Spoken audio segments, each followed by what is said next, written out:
Assalamualaikum warahmatullahi wabarakatuh. Kami dari kelompok 1 pada mata kuliah Sains Anak Usia Dini. Kali ini kami akan mempresentasikan dan mempraktekkan yang berjudul eksperimen sederhana dan seru menggunakan media air. Sebelumnya perkenalkan anggota dari kelompok 1, yaitu Ibu Astutiani, Ibu Nurul Jani, Ibu Erna Yunita, Ibu Marnisa, dan Ibu Rosmimi. Pertama-tama kita akan mengetahui dan memahami dulu apa itu yang dimaksud dengan konsep dasar dari sains anak usia dini. Ada 5 hal yang perlu kita perhatikan. Yang pertama adalah pengamatan. Di sini kita mengajarkan anak untuk mengamati dan memperhatikan fenomena alam di sekitar kita. Yang kedua adalah eksplorasi, yaitu mengajarkan anak untuk mengeksplorasi dan menemukan konsep sains melalui pengalaman langsung. Yang ketiga adalah eksperimen, yaitu mengajarkan anak untuk merancang dan melakukan eksperimen sederhana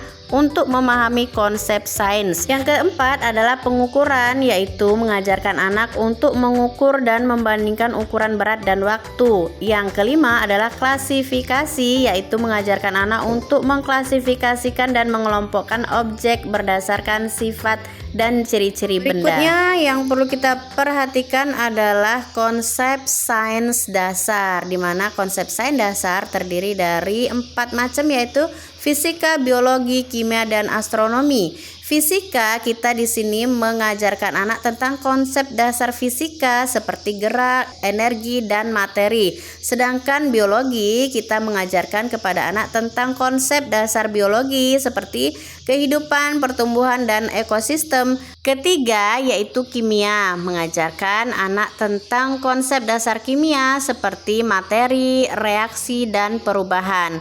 Dan yang keempat adalah astronomi, di mana kita mengajarkan anak tentang konsep dasar astronomi seperti matahari, bulan, dan bintang. Selanjutnya kita akan melihat bagaimana metode pembelajaran sains pada anak usia dini yang baik dan bisa kita praktekkan di dalam kelas bersama anak-anak didik kita. Yang pertama adalah metode berbasis proyek, yaitu mengajarkan anak melalui proyek yang berkaitan dengan konsep dari sains.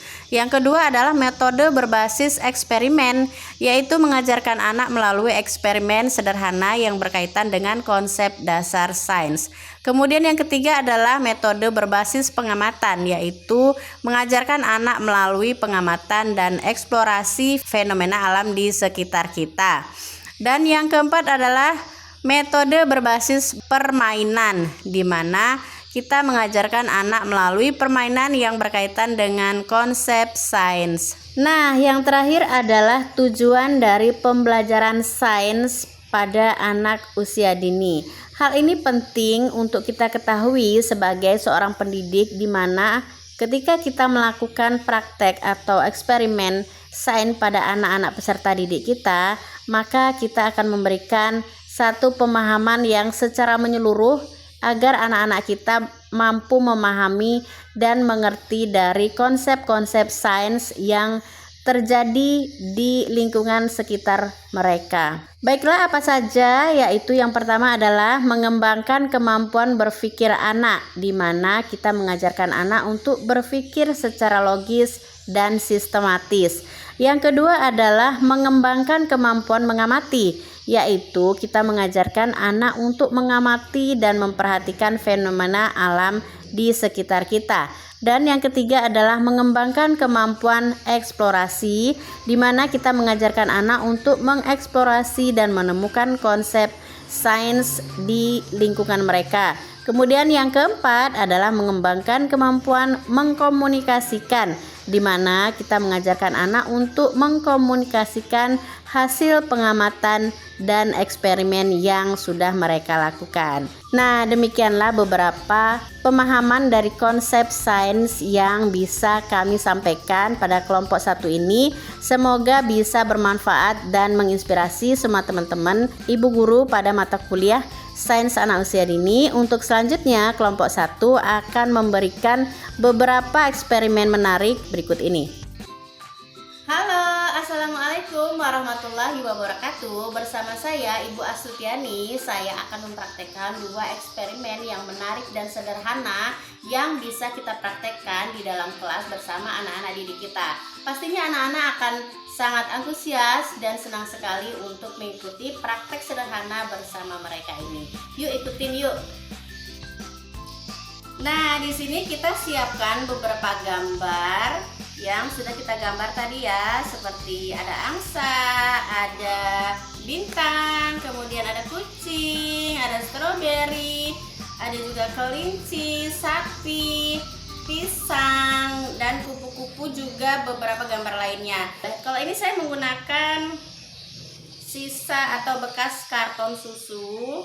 Nah, ini karton susu dan kita gambari seperti ini. Kemudian untuk bahan prakteknya jangan lupa kita siapkan dari air dalam wadah atau toples, kemudian ini plastik kilo. Oke, kita langsung aja ke prakteknya ya.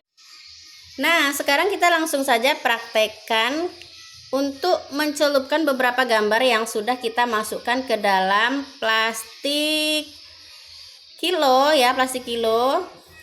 Ukurannya bebas juga plastik kilonya, tapi sebaiknya seukuran dengan kartu yang sudah kita gambarin ini ya. Ini ada beberapa kartu yang sudah kita masukkan ke dalam plastik kantongnya.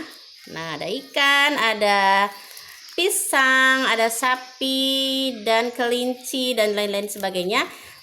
Dari sini kita akan langsung mempraktekkan ya. Coba kita lihat angsa ya, apakah angsanya terlihat atau tidak. Nih, coba ya. Nah, jadi kita ajak anak-anak untuk melihat hasilnya dari dalam air, dan anak diajak untuk melihat hasil dari gambar yang kita celupkan ini. Nih, jadi dari posisi ini gambar tidak akan terlihat ya. Nih, gambarnya benar-benar hilang, tidak ada gambar.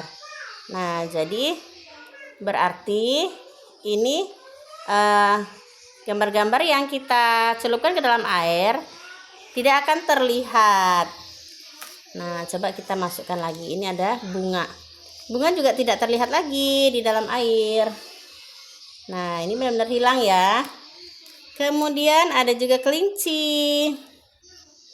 Nah, ini namanya adalah proses pembiasan, proses pemantulan atau pembiasan dari dalam air, karena ada reaksi dari pantulan cahaya antara cahaya dan air begitu. Nah, jadi benar-benar hilang ya teman-teman. Gambar-gambar yang kita gambar tadi benar-benar hilang, tidak nampak ketika kita celupkan ke dalam air. Nah, ini luar biasa, unik sekali. Jadi anak-anak kita ajak melihat dari posisi atas. Nah, dari posisi atas ini gambarnya benar-benar tidak akan terlihat. Oke, nah ini bisa kita jelaskan ke anak-anak bahwa ada reaksi pantulan cahaya yang terjadi ketika gambar kita masukkan ke dalam air. Oke, demikian dulu praktek yang pertama tentang gambar yang hilang ketika kita masukkan ke dalam air. Kita lanjut ke praktek yang kedua. Nah, ini dia adalah alat dan bahan untuk kita praktek eksperimen yang kedua. Pertama, kita siapkan botol atau seperti ini, toples yang bening, toples kaca atau plastik boleh yang bening yang sudah berisi air ya. Nah, kemudian masih menggunakan kartu-kartu yang sudah kita gambarin tadi, ada hewan, ada bintang, dan ada lain-lain sebagainya. Kemudian ini akan kita jadikan bahan untuk kita praktekkan pada air yang sudah kita siapkan tadi. Juga ada ini seperti garis-garis seperti ini. Nah, nanti coba kita akan bisa biaskan ke dalam botol yang sudah kita siapkan. Ini oke, kita bisa langsung praktekkan ya apa yang terjadi ketika gambar yang sudah kita gambar ini kita letakkan di posisi dari sebelah belakang dari toplesnya. Kita akan lihat hasilnya ya. Wow, rupanya bintang yang kita lihat dari posisi depan dari toples yang sudah berisi air akan terjadi bintangnya menjadi lebih besar, tampak lebih besar ya. Tadi kita lihat langsung bintangnya kecil, tetapi ketika kita letakkan di belakang dari toples yang berisi air, bintangnya berubah menjadi lebih besar. Nah, seperti inilah hasil dari eksperimen yang kedua. Jadi, nah ini gambar stroberinya jadi lebih besar dari yang gambar aslinya. Seperti itu ya. Jadi anak-anak kita akan ajak bahwa gambar yang tadi biasa-biasa saja seperti ini, ketika kita letakkan di belakang dari toples yang berisi air, maka gambarnya akan berubah menjadi lebih besar. Oke, seperti ini ya. Nah, ini pasti membuat anak-anak lebih antusias sekali melihat gambar yang rupanya bisa menjadi lebih besar ketika mereka melihat dari posisi depan dari toples yang transparan ini. Kemudian coba kita akan letakkan garis panah ini. Apa yang terjadi? Nah, pastinya gambar panahnya atau garis panahnya akan lebih besar dari gambar aslinya. Nah, ini dia ya. Kemudian dari angka dan garis zigzag ini coba kita lihat hasilnya. Nah, jadi yang terjadi gambar angka dan garis-garis zigzag ini akan lebih panjang dan lebih besar ketika kita melihat dari posisi depan dari toples yang berisi air. Nah, ini adalah proses terjadinya pemantulan ya antara air dan cahaya sehingga membuat gambar yang aslinya kecil bisa menjadi lebih besar. Assalamualaikum warahmatullahi wabarakatuh. Eksperimen kedua, kertas yang tidak basah. Untuk media yang kita gunakan adalah tisu kering. Kita masukkan ke dalam gelas kosong.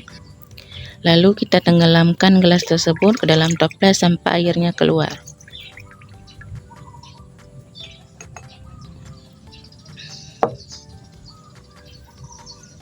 Alhamdulillah tisunya tetap kering, tidak basah. Karena terjadinya tekanan pada udara, sehingga air tidak bisa masuk membasahi tisu tadi. Kita masukkan sekali lagi dan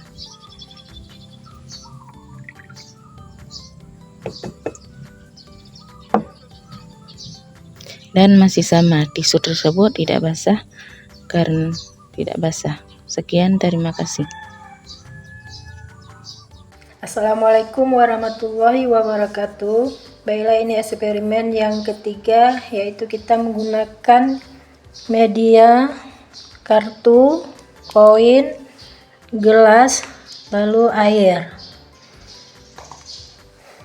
Kemudian koin dapat disimpan di atas kartu. Kita membutuhkan gelas kosong. Kemudian ada kartu.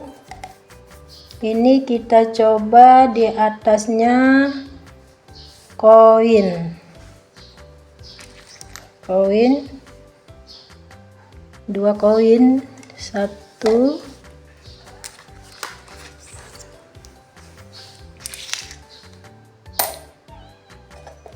Koin. Nah, setelah dua koin, koinnya jatuh. Selanjutnya, gelas tadi kita isi air dengan penuh. Kemudian sama kartu tadi kita taruh di atasnya,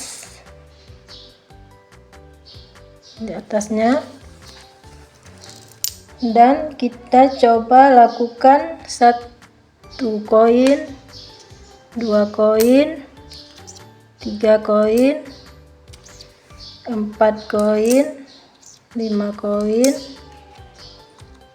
6 koin, 7 koin, 8 koin. 8 koin.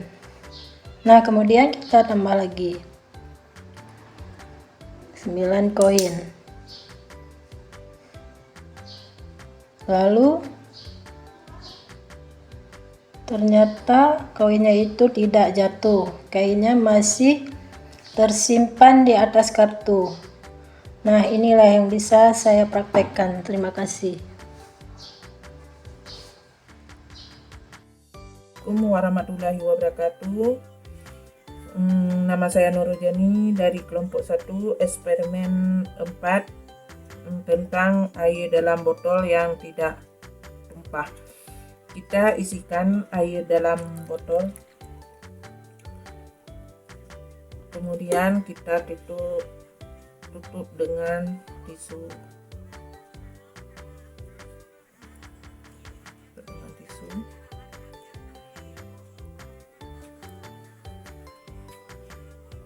Alhamdulillah tidak tumpah.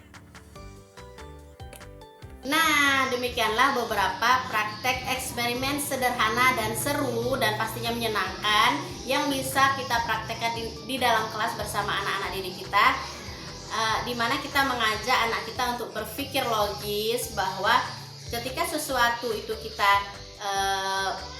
praktekkan sedemikian rupa, maka apa hasil yang bisa kita lihat. Nah, reaksi-reaksi itu yang kita bisa jelaskan kepada anak-anak semenarik mungkin, logis mungkin kita berikan penjelasan kepada anak-anak sehingga anak-anak merasa oh iya, dan mereka juga merasa sesuatu itu terjadi ketika kita melakukan hal-hal yang sederhana tetapi menyenangkan dan memberikan satu perubahan tersendiri. Oke, demikianlah beberapa eksperimen yang bisa kita tampilkan pada kelompok 1 ini di mata kuliah Sains Anak Usia Dini. Semoga bermanfaat dan menginspirasi semua teman-teman guru di kelas mata kuliah ini. Dari kami kelompok 1 sekian, mengucapkan terima kasih banyak atas perhatiannya. Sekian dulu, wassalamualaikum warahmatullahi wabarakatuh.